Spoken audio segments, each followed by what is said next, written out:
চূড়ান্ত সেই পর্যায়ে নবী ইউনূস আলাইহিস সালামকে আল্লাহ পাক অর্ডার করলেন, তুমি যে 40 দিন মাছের পেট থেকে কষ্ট থেকে পরিত্রাণ পেলে আমাকে সন্তুষ্ট করবে না? তিনি বললেন, আল্লাহ কি দিয়ে সন্তুষ্ট করব? বলে, তুমি আসর নামাজ দিয়ে আমাকে সন্তুষ্ট করো। তাহলে সেক্রেটারি সাহেব শুধু আসর নামাজ পড়ে, ধরে আসরে যুক্ত হলো, আল্লাহর আইন হলো 5 আঙ্গুল দিয়ে, মানে 5 ওয়াক্ত নামাজ তুমি পড়ো, আমার আইনকে মজবুত করে ধরো। ও 3 ওয়াক্ত পড়ে 3 আঙ্গুল দিয়ে বাচ্চাটাকে কুয়া থেকে উঠাতে সাহায্য করছে। বলুন, সাহায্যটা তার পুরোপুরি হবে কি হবে না? হবে। এবার দেখা গেল মসজিদের ক্যাশিয়ার সাহেব এসেছে মাগরিবের নামাজ পড়তে। কে এসেছে? ক্যাশিয়ার সাহেব। মাগরিবের নামাজে শুধু আসে, বাকি সারা দিন ফজর যোহর আসর পাওয়া যায় না।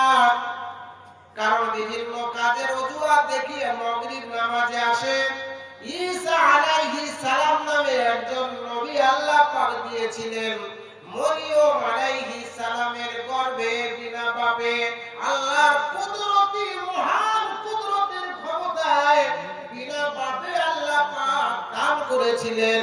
সেই যুগে মরিয়ম আলাইহিস সালামকে খ্রিস্টান, ইহুদি, বিভিন্ন জাতিরা এসে টিটকারি তাচ্ছিল্য করতে লাগলো, মরিয়ম তোমার বাপ ভালো, তোমার মা ভালো, তোমার ফ্যামিলি ভালো, কিন্তু তুমি যে এই পরিস্থিতি করেছো কার সঙ্গে, এটা বড় খারাপ। তখন নবী ঈসা আলাইহিস সালাম তিনি এই দুনিয়ার বুকে এসেছেন, ভূমিষ্ঠ হয়ে এই বসুন্ধরাতে এসেছেন। আল্লাহ পাক শিখিয়ে দিলেন, ও মরিয়ম, তোমাকে বিদ্রুপ করতে আসবে, খারাপ কথা বলতে আসবে, তুমি দেখিয়ে দিবে তোমার এই শিশু সন্তানকে যে আমার ব্যাপারে এই শিশু পরিচয় দিতে পারবে। নারায়ে তাকবীর। কে পরিচয় দিতে পারবে? ওই শিশুটাই পরিচয় দিতে পারবে। মা বোনদের উদ্দেশ্যে বলছি যে আপনারা দান দিবেন, কোরআন দান দিবেন না। কেন? যে এটা কবরস্থান প্রাচীর বা কবরস্থানের ওয়াল হবে, তার জন্য এটা জালসা আয়োজন করেছে। আপনি যদি কোরআনটা দান দেন, তাহলে কোরআনটাকে বিক্রি করা অসম্ভব হয়ে যাবে। অতএব আপনার কোরআনের পরিবর্তে টাকাটা দিবেন, এটা আপনাদের কাছে অনুরোধ। মরিয়ম আলাইহিস সালাম বলে দিলেন যে আমার ব্যাপারে ভালো কথা জানে এই শিশুটা। কোন কোন মুফাসসির বলেছেন শিশুটার বয়স তখন 2.5 দিন ছিল। কয় দিন? মানে 2 দিন হয়ে অর্ধেক হয়েছে দিনটা। 2.5 দিনের শিশু কেমন করে মায়ের পরিচয় জানবে? শিশুটাকে তারা জিজ্ঞাসা করলো, শিশু তুমি কি জানো এই সত্যতার ব্যাপারে বলো। সেই শিশু নবী ঈসা আলাইহিস সালাম তিনি বললেন, ক্বালা ইন্নী আবদুল্লাহ। বলুন সুবহানাল্লাহ। ক্বালা ইন্নী আবদুল্লাহ, নিশ্চয় আমি আল্লাহর গোলাম বা বান্দা। আতানি আল কিতাব, আল্লাহ আমাকে একখানা কিতাব দান করেছেন। ওয়াজআলানি নবিয়্যা, আর আল্লাহ পাক আমাকে নবুয়ত দান করেছেন। এই সত্যতা যখন তিনি প্রচার করে দিলেন, তার মাকে আর কেউ বদনামের কথা বলল না, তাচ্ছিল্য করল না, গালিগালাজ করল না, খারাপ কথা বলল না। সবাই মিলে চলে যেতে লাগলো। পরিস্থিতি স্বাভাবিক হলো। আল্লাহ পাক ঈসা নবীকে অর্ডার করেছিলেন, এত বড় একটা বাজে কথা থেকে, খারাপ কথা থেকে সুন্দর পরিবেশে তোমাকে আমি আল্লাহ পাক সুন্দর পরিবেশে দান করলাম, আমাকে সন্তুষ্ট করবে না? বলে, কি দিয়ে করব? তিনি মাগরিব নামাজ পড়ে সন্তুষ্ট করেছিলেন। কোন নামাজ? মাগরিব নামাজ পড়ে তিনি আল্লাহকে সন্তুষ্ট করেছিলেন। এবার গ্রামের ক্যাশিয়ার শুধু ওই মাগরিবটাই পড়ে, যদি মাগরিব পড়ে তবে ওই ঈসা নবীর অনুসারী হয়ে গেল। তার মানে ওই বাচ্চাকে কুয়া থেকে তোলার জন্য আল্লাহর নির্দেশ হলো 5 আঙ্গুল দিয়ে মজবুত করে ধরো, কিন্তু ও 4 আঙ্গুল দিয়ে মজবুত করতে এসেছে। বলেন 4 আঙ্গুল দিয়ে কি মজবুত হবে না? একটা এখন বাকি আছে, বাকি আছে না 4 আঙ্গুলে হয়ে যাবে? এবার গ্রামের সভাপতি সাহেব এসে এশার নামাজ আদায় করতে, বলে আমাকে শুধু সভাপতিটা দাও না, দেখো আমার পাওয়ার কেমন। সভাপতি দিয়েছে ওকে। সভাপতিকে শুধু এশার নামাজে পাওয়া যায়, ফজরে নাই, জোহরে নাই, আসরে নাই, মাগরিবে নাই। ও শুধু এশাতে এসছে। এশাতে এসে ও নামাজ আদায় করে। এশাতে এসে তাড়াহুড়ো করে নামাজ পড়ছে, কিন্তু জানতে হবে এশাটা আল্লাহ পাক নবী মুসা আলাইহিস সালামের উপরে আদায় করিয়েছিলেন। মুসা নবী আলাইহিস সালাম এমন একটা জামানায় তিনি এসেছিলেন, সেই জামানায় ফেরাউন নামে একজন খোদা দাবি করেছিল, আনা রাব্বুকুমুল আলা। কি বলে দাবি করেছিল? আনা রাব্বুকুমুল আলা, আমি রব, আমি সৃষ্টিকর্তা দাবি করেছিল। আল্লাহ পাক তার হেদায়েতের বাণী নিয়ে মুসা আলাইহিস সালামকে পাঠিয়েছিলেন। মুসা ফেরাউনের কাছে যাও, ইযহাব ইলা ফিরআউনা ইন্নাহু তাগা, সে সীমা লঙ্ঘন করেছে, তুমি দাওয়াত নিয়ে যাও। মুসা নবী আলাইহিস সালাম তিনি দাওয়াত নিয়ে গেলেন। ফেরাউনের কাছে যখন গেলেন, ফেরাউন বলল, মুসা তুমি তো আমার বাড়ি খাওয়া দাওয়া করেছিলে, আমার বাড়ি লালন পালন হয়েছিলে, তুমি এখন বিদেশ থেকে ঘুরে এসে বলছো আমি নবুয়ত পেয়েছি, তোমার ডকুমেন্টস কি আছে, দলিল কি আছে দেখাও। আল্লাহ পাক শিখিয়ে দিয়েছিলেন তোমার হাতটা বগলের মধ্যে রাখিও। নবী মুসা আলাইহিস সালাম আল্লাহর শেখানো কৌশল তিনি দেখালেন। হাত যখন বের করলেন, দেখে এই হাতের 5টা আঙ্গুলে নূরের আলো জ্বলে। এক প্রকৃতির অলৌকিক আলো, যেটাকে নবীদের আল্লাহ পাক দিয়েছিলেন বিভিন্ন নবীকে বিভিন্ন, এটাকে মুজিজা বলা হয়। তিনি যখন বের করে ফেরাউনের সামনে দেখালেন, ফেরাউনের চোখে সেই আলো ঝটাকা লাগলো। আলোর ছটা লাগার পরে অস্বস্তি তৈরি হলো।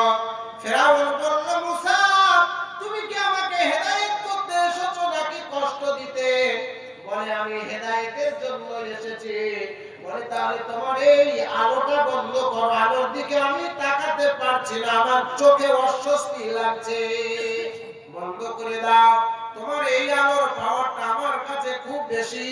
আলোচ্য নব বিশ্ব, একটা সূর্য আকাশে ওঠে, সূর্যের দিকে যেমন তাকানো যায় না, কষ্ট লাগে, ব্যথা লাগে, তেমনি তোমার এই হাতের আঙ্গুলের দিকে আমি তাকাতে পারছি না, এটাকে বন্ধ করো। নবী মুসা আলাইহিস সালাম তিনি জামার পকেটের মধ্যে হাত ভরে দিলেন, আলো কি বন্ধ হয়ে গেল। এবার ফেরাউন বলেছিল, তুমি কিছুদিন বাইরে থেকে জাদুবিদ্যা শিখে এসে আমাকে ভয় দেখাচ্ছ মুসা, আমার এলাকায় বড় বড় জাদুকররা আছে, তাদের ডাকবো, আর তোমাকে জাদু দেখিয়ে তোমাকে এই দেশ থেকে তাড়া করব, তোমার এই দেশ থেকে পিটাবো। সব জাদুকরদেরকে নেমন্তন্ন দিয়ে ডেকে আনলো মুসা আলাইহিস সালামের বিরুদ্ধে। এবার জাদুকররা এসে নবী মুসা আলাইহিস সালামকে বললেন, মুসা তুমি জাদু আগে দেখাবে না আমরা আগে দেখাবো। এই আদবটা তারা করেছিল। মুসা নবী আলাইহিস সালাম বললেন, তোমরাই জাদু দেখাও। তারা তখন জাদু দেখালো। গৃহতি নামক চিতা অনারিসা পায় স্বর্গদোপি মা গরিয়সী জন্মভূমি জানিবেচ্চ বিশাল বিশ্বং পৃথিবং সর্বগরিয়সী একম জগৎ পূজ্যতা আরাধনা।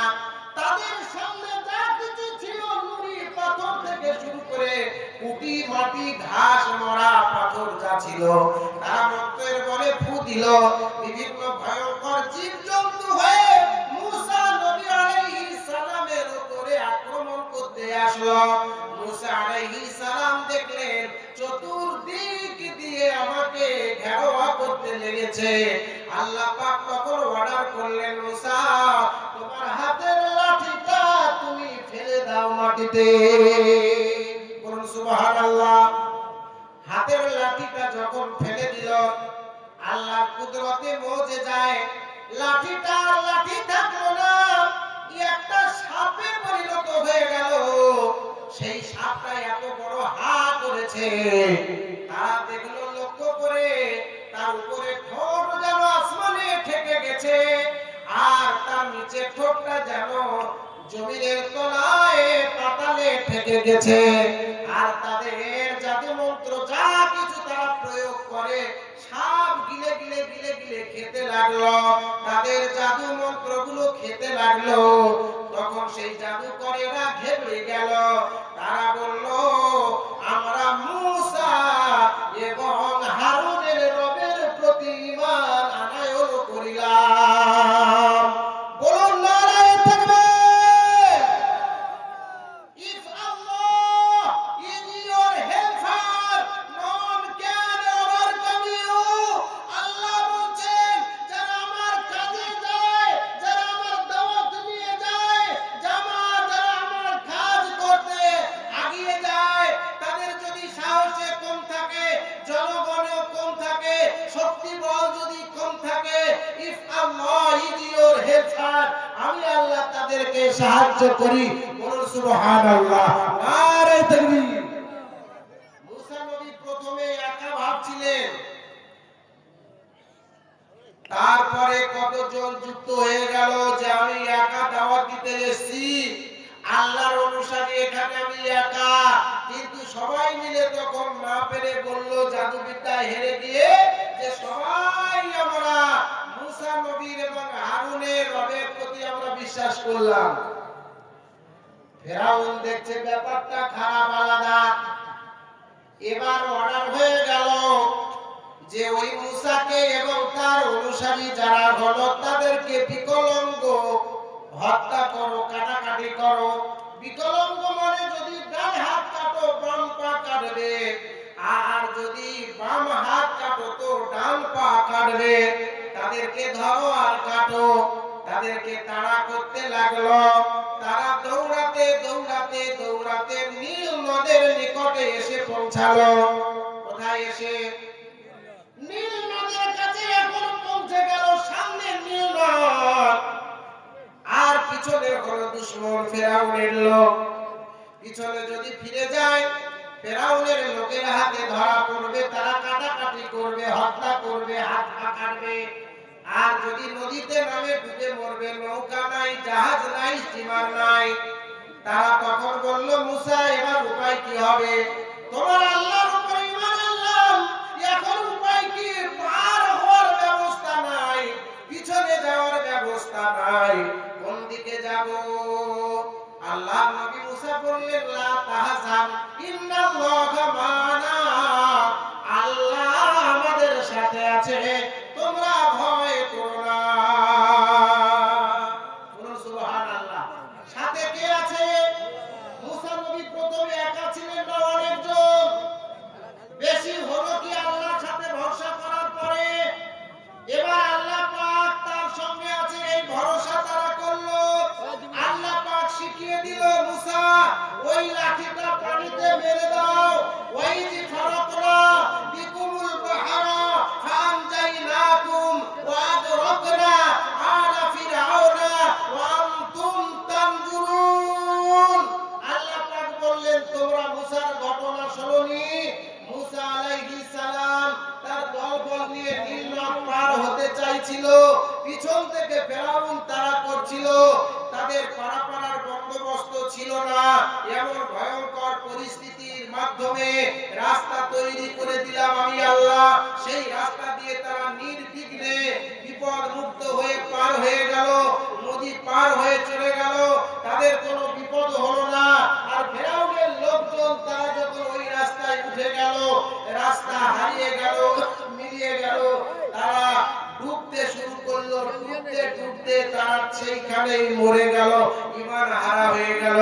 মূসা নবী আলাইহিস সালাম দল বল নিয়ে তিনি নীল নদ পার হয়ে চলে গেছেন, কোনো কষ্ট হলো না, এমনকি তাদের শরীরের কোনো জামা ভিজলো না, কাপড় ভিজলো না, শরীরের লোম ভিজলো না, কাদা লাগলো না। আল্লাহর অর্ডার হলো, এত বড় বিপদ থেকে তুমি মুক্তি পেলে, তুমি উদ্ধার হলে আমাকে সন্তুষ্ট করবে না বন্ধু? মুসা নবীর উপরে সন্তুষ্টি আদায়ের জন্য এশার নামাজ আদায় করলেন, তিনি এশার নামাজ পড়লেন। এবার যদি আমরা শুধু এশার নামাজ আদায় করি, মুসা নবীর অনুসারী হলাম, তাহলে ফজর নামাজ যদি পড়ি, আদম নবীর অনুসারী হলাম, জোহর নামাজ যদি পড়ি, ইব্রাহিম নবীর অনুসারী হলাম, আসর নামাজ যদি পড়ি, ইউনূস নবীর অনুসারী হলাম, মাগরিব নামাজ যদি পড়ি, ঈসা নবীর অনুসারী হলাম, এশার নামাজ যদি আদায় করি, মুসা নবীর অনুসারী হলাম। তাহলে এক ওয়াক্ত নামাজ যদি শুধু পড়ি, একটা আঙুলে দিয়ে যেমন দড়ি ধরা যায় না, দুই আঙুল দিয়ে হয় না, তিন আঙুল দিয়ে হয় না, চার আঙুল দিয়ে হয় না, আল্লাহর আইনকে ধরতে গেলে পাঁচ আঙুল দিয়ে আমাকে আপনাকে ধরতে হবে। তেমন আল্লাহ পাক বললেন, ওয়াল্লাযীনা ইউমিনুনা বিমা উনজিলা ইলাইকা ওয়া মা উনজিলা মিন ক্বাবলিক ওয়া বিল আখিরাতি হুম ইউকিনুন। হে আমার বান্দারা, আমার নবী মুহাম্মাদের উপরে যাহা কিছু নাযিল করেছি, তোমরা যদি সেগুলো মানিয়া লও, তাহলে 1,00,000 মতান্তরে 2,24,000 পয়গম্বর, যাদের কাছে আমি আইন দিয়েছি, বিধান দিয়েছিলাম, যখন যেটা প্রয়োজন সেই আইনের উপরে তারা চলেছিল। আদম নবী থেকে ঈসা নবী আলাইহিস সালাম পর্যন্ত সকল নবীকে মানিলে যত নেকি হয়, আমার নবী মুহাম্মদকে মানিলে কতগুলো নেকি আমি আল্লাহ তোমাদের আমলনামায় দান করব। জোরে বলুন সুবহানাল্লাহ। তাহলে একটা নবী মুহাম্মদ সাল্লাল্লাহু আলাইহি সাল্লামের উপরে যাহা কিছু নাযিল হয়েছে, সবগুলোকে যদি আমরা মজবুত করে যদি ধরতে পারি, পালন করতে পারি, আল্লাহ পাক তিনি কোরআনের মাধ্যমে ওয়াদা করে জানিয়ে দিলেন, সকল নবীকে মানিলে যত নেকি হয়, সকল নেকিগুলো আমার নবী মুহাম্মাদের মানিলে আমি আল্লাহ তোমাদের দান করব। তাহলে আমাদেরকে এক ওয়াক্ত নামাজ পড়তে হবে না 5 ওয়াক্ত পড়ে মুহাম্মদ সাল্লাল্লাহু আলাইহি সাল্লামের অনুসারী হতে হবে? জোরে বলুন, জোরে বলুন, কয়টা আঙ্গুল দিয়ে দড়ি ধরতে হবে? হাত তোলেন দেখি, কারা কারা মজবুত করে ধরতে চাইছেন 5 আঙ্গুল দিয়ে? এই কটা লোক মাত্র। আরো জোরে হাত দেখান দেখি, কারা কারা আল্লাহর আইনকে মজবুত করে ধরতে চান? এক আঙ্গুল দিয়ে ধরলে হবে? 5 আঙ্গুল দিয়ে যদি 2 হাত দিয়ে ধরি? আচ্ছা, যারা যারা হাত তুলেছেন, এই দড়িটা যদি কেনার প্রয়োজন হয়, এই যুগে একটা শক্তিশালী দড়ি, তাহলে টাকার প্রয়োজন আছে তো? আছে না নাই বলুন? আপনি যা কিছু করবেন টাকার দরকার আছে না নাই? কবরস্থানে যে শোব আমরা, কবি বলছে, ওরে পথিক একটু দাঁড়াও, মানে কবরবাসী শুয়ে আছে, কোন রাস্তা দিয়ে পথিক যাচ্ছে, কবিতার ভাষায় বলছে, ওরে পথিক একটু দাঁড়াও, আমার জন্য করো দুআ, আমি একজন কবরবাসী, অন্ধকারে আছি শোয়া, আমার জন্য করো দুআ। তাহলে কবরবাসীর তার তো নেকি কামাবার রাস্তা বন্ধ হয়ে গেছে, গেছে না চালু আছে?